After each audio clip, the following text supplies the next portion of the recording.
Well, you know what Lecrae says. Well, no, I don't know what Lecrae says. He says, the reason why I sound the same is the truth don't change. The truth don't change, R.A., and he's all rage all the time. Right. So I think what's happening right now is that he moves between rage and literally a blend of delusion and dissociation. I mean, I think his grip on reality is, incredibly thin a lot of the time. And when he's not out of touch with reality, he's just angry. What's he angry about? I've been caught.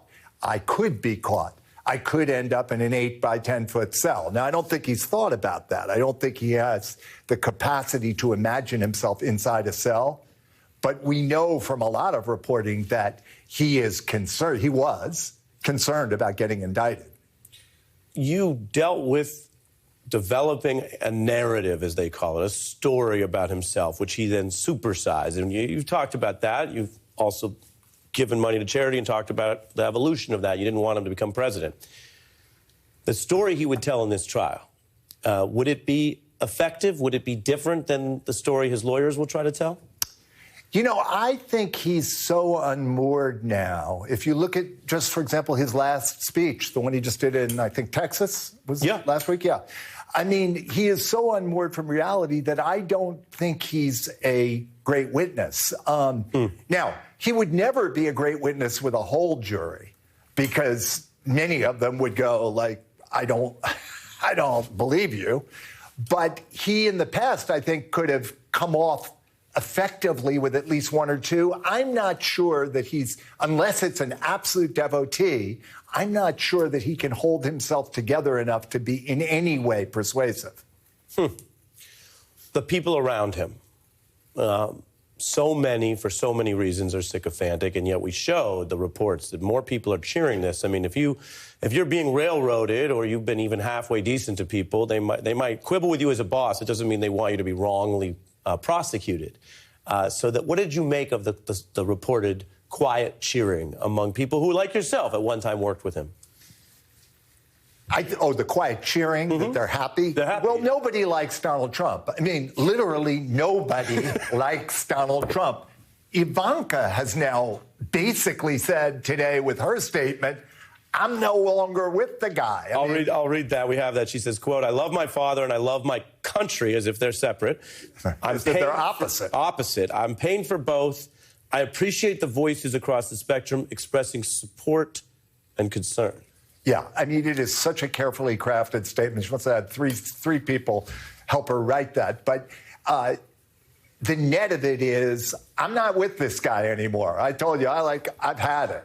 If she's had it, might the Republicans take a page out of that? And the answer is no. I mean, that's the infection of Donald Trump, is that it's no longer just Trump. It's that he's actually moved an entire party, millions and millions of people, into absolute comfort with lying, with creating a utterly fictional reality, with gaslighting. I mean, we have moved a whole country or half of a country to its worst instincts. He has. And that is a terrifying thought. And we live in a terrifying time right now. I mean, when you think of the range of things that threaten us, it's no wonder. I notice, for example, this is utterly anecdotal, but I notice so many people talking about all the physical ills they have right now. I think it's fundamentally psychosomatic. I think that, stress is overwhelming to people. It's showing up in their bodies. It's showing up in depression. It's showing up in mental health. All of this is the consequence of his effectiveness as a despot in bringing people to an utterly illogical place. Yeah, all of that makes sense. Then there's a counterpoint compared to the two campaigns and the insurrection. And this was the last thing I wanted to ask you about. Donald Trump posts, this is the worst thing ever. Come take your country back and protest. He gives a day.